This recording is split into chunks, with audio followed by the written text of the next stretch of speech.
Lo dijo él. A primera hora. 7:45. En la primera parte del espacio, Andrea Orbe presentó una nota periodística con una declaración del presidente de la Comisión de Fiscalización y Control Político, Ferdinand Álvarez, respecto de los plazos que están decurriendo en el trámite del juicio político en contra del presidente del Consejo de la Judicatura, Mario Godoy. El día sábado 31 finalizará este plazo de 15 días para la presentación de pruebas de cargo y descargo, y a partir del lunes, entiendo yo, se abrirá el ciclo de comparecencias en la Comisión de Fiscalización y Control Político del Parlamento ecuatoriano. Pero de la situación de la justicia, las críticas no son recientes, y propongo a la audiencia hacer una mirada retrospectiva a episodios que en el pasado también pusieron en entredicho el manejo de la justicia a nivel administrativo y también a nivel judicial. Está con nosotros el político Esteban Bernal. Él se desempeñó en su momento como ministro de Inclusión Económica y Social, pero antes como legislador. Y siendo legislador allá por 2017, Esteban Bernal llevó adelante un proceso de fiscalización sobre el entonces Consejo de la Judicatura. ¿Cómo le va, Esteban? Bienvenido. Qué gusto saludarlo. ¿Ah? Buenos días, Fabricio. Andrea, qué gusto el compartir con ustedes y analizar un tema tan difícil, tan delicado como el asunto de la justicia. Parto con contarle que en aquella época, cuando fui asambleísta en la ciudad de Guayaquil, un colega suyo me dijo: ¿qué hace un economista vinculado a los temas de justicia? Porque mi profesión es economista. Decía, intentando sacar la mano de otro economista que le había metido. Y lamentablemente la justicia en el Ecuador no solamente depende de buenos criterios jurídicos, creo que está vinculado a la falta de institucionalidad. Y tampoco, dicho sea de paso, el último escándalo que es impresentable con respecto al doctor Godoy. Esto no viene sino de la mano de una serie de tropiezos que ha tenido la historia institucional jurídica del Ecuador. Mire usted, Fabricio, recuerde que el Consejo Nacional de la Judicatura nace en la Constitución del 98 inclusive, pero aquella era dependiente de la propia Corte Constitucional que además su presidente la presidía.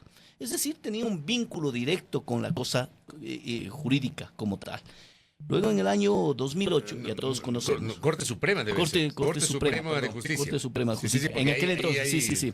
Para clarificar, el Consejo de la Judicatura dependía de la Corte Suprema de Justicia. Y en aquel entonces, Corte Nacional de Justicia. En aquel entonces, Corte Suprema. Hoy Corte Nacional. Correcto. Y mire usted, Fabricio, luego en el año 2008, ya todos conocemos que cambia la definición del Consejo de la Judicatura. Y lógicamente ingresa a un espacio llamado de mérito y oposición. Pero también recuerde que hubo un consejo transitorio en el cual inclusive quien lo presidía era un ingeniero informático, porque la base fundamental del Consejo de la Judicatura estaba establecida para el control disciplinario, administrativo y de eficiencia que debía tener esta instancia del Consejo de la Judicatura para el buen manejo de la justicia en paralelo. Me refiero porque las instancias jurisdiccionales, en este caso los jueces, tienen que tener total autonomía. Sin embargo, a partir de su nacimiento, a pesar, reitero, de que este Consejo Transitorio, si mal no recuerdo, lo integraban 3 vocales. En aquel entonces el doctor Guiábar era el presidente del Consejo de la Judicatura Transitorio. Era Paulo Rodríguez. ¿No? Paulo Rodríguez era el presidente, Fernando Guiábar era integrante y la doctora... Y el doctor Guiábar era ingeniero... El doctor Guiábar abogado. El informático es Paulo Rodríguez. Exacto. Perfecto. Fíjese usted cómo él, siendo informático, formaba parte de un consejo que hoy presidió la Judicatura. Por supuesto.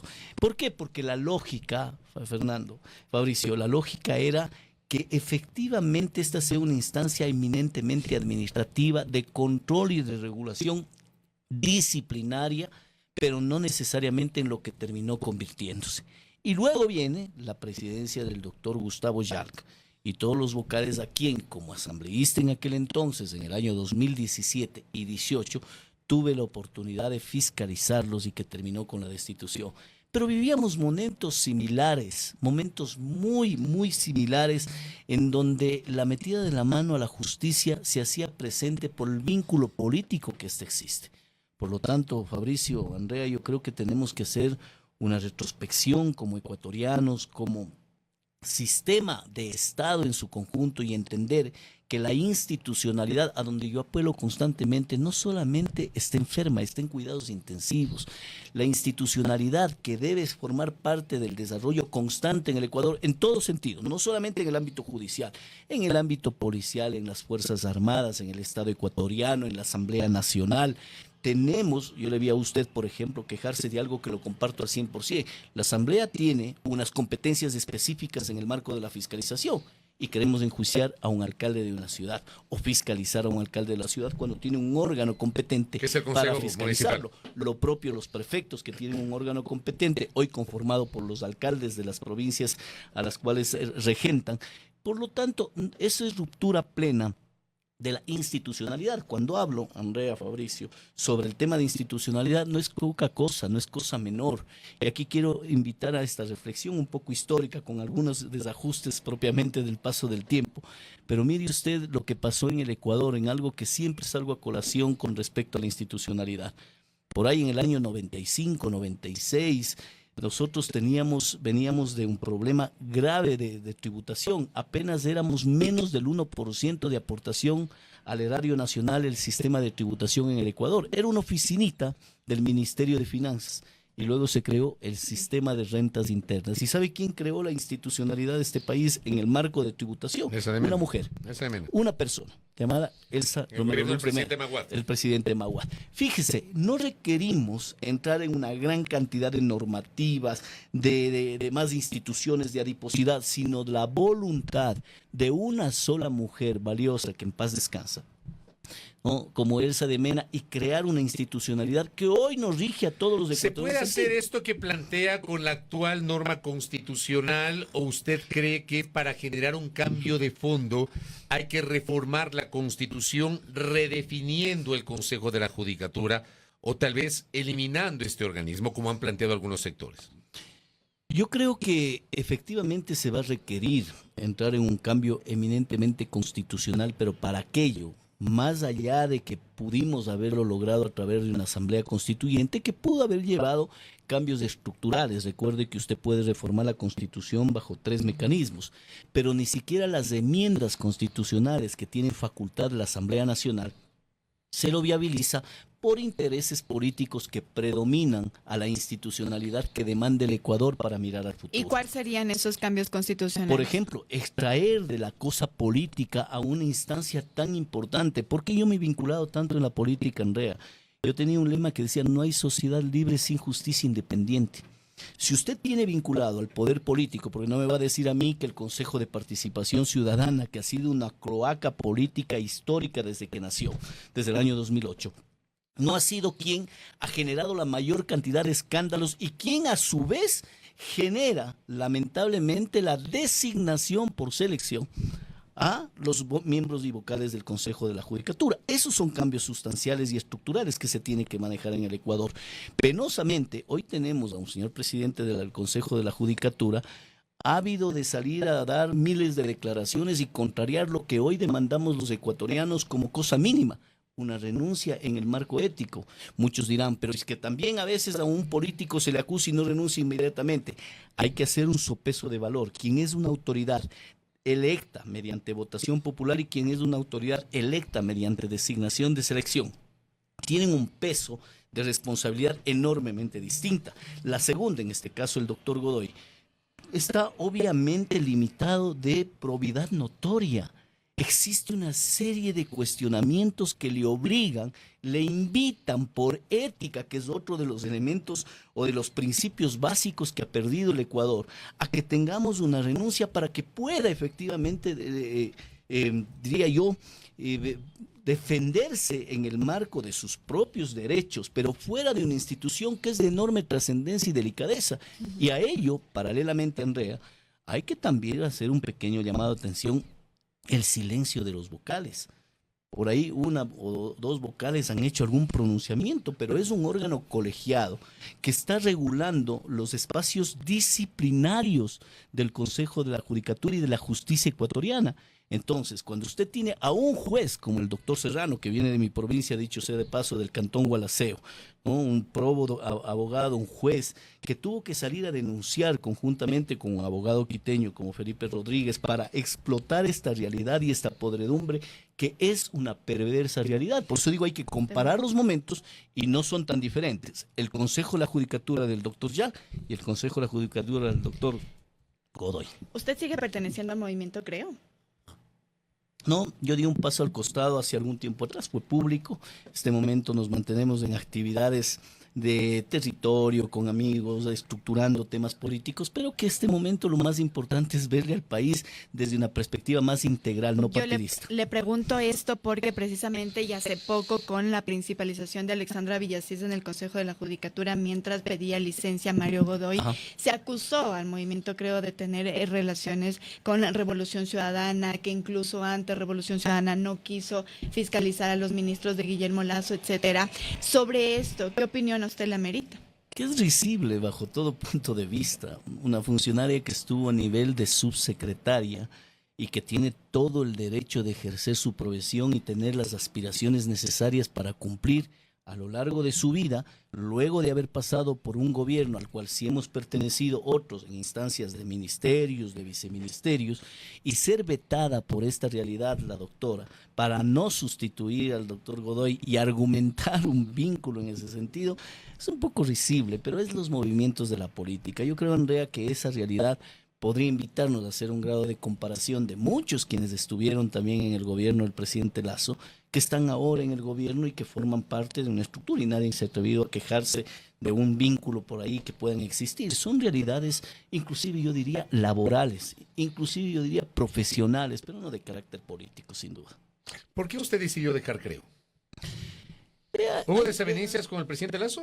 Mire, yo creo que tengo un valor inigualable por el presidente Lasso en lo personal. Siempre hay desavenencias también políticas que pueden hacerse presentes. Eso es lo bueno de la democracia.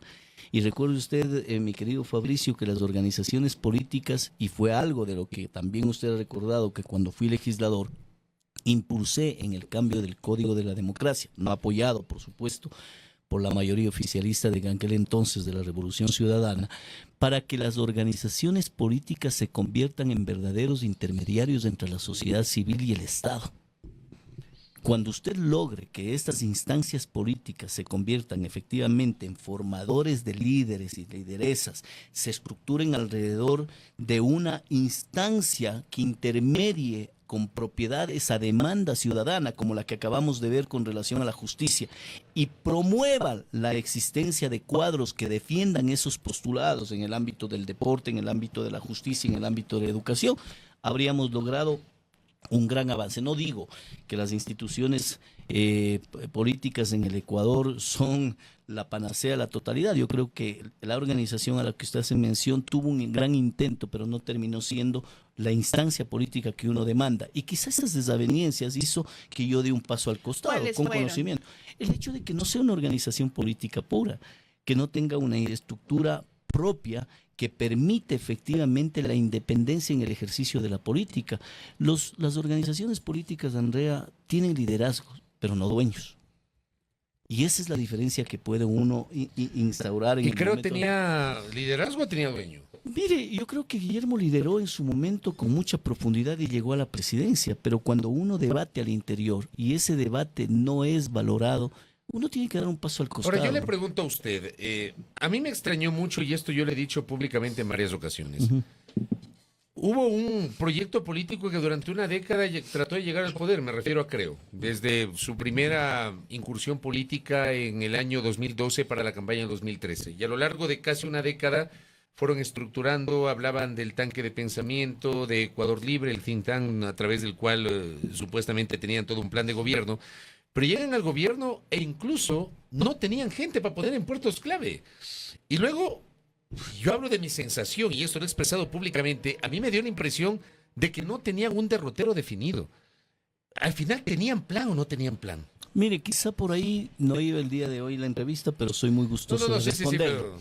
¿Qué hay que preguntarle de estas cosas? No se preocupe, usted fue parte de ese proyecto político. Yo soy todoterreno en ese Usted fue contexto, legislador y fue ministro de Estado, fue parte sí, señor, sí, señor, y por eso un poco discrepo con lo que usted menciona. Yo creo que el tiempo irá también deviniéndose para poder explicar los verdaderos propósitos que se tienen en un proceso gubernamental, en el proceso del poder.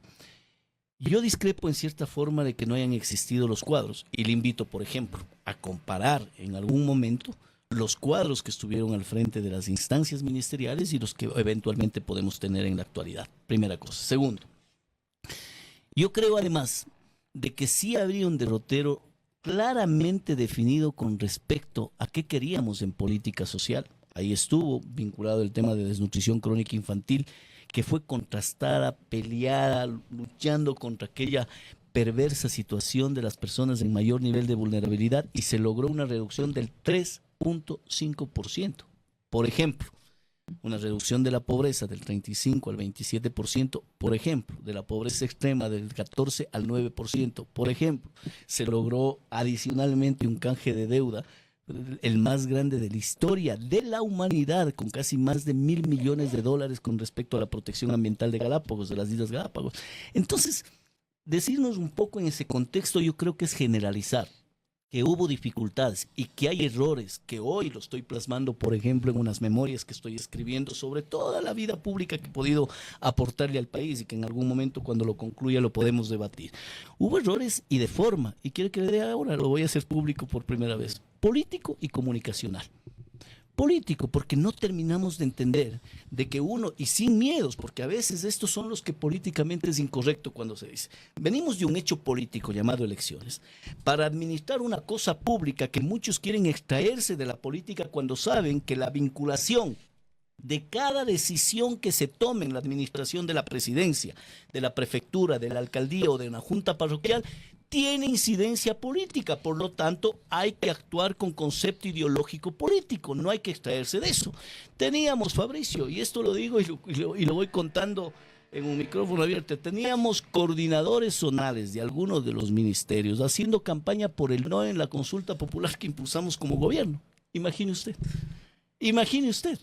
ese tipo de errores, y podríamos detallar 20.000 errores adicionales con respecto a la concepción política en la administración pública que teníamos nosotros. No nos rodeamos de un grupo de gente que conforme una estructura y un ejército que pueda defender los postulados y la propuesta política que habíamos definido. Segundo, falta de comunicación. Y aquí se configura un término muy cuencano que suele decirle mi buen amigo Diego Monsalve, quien fue mi viceministro.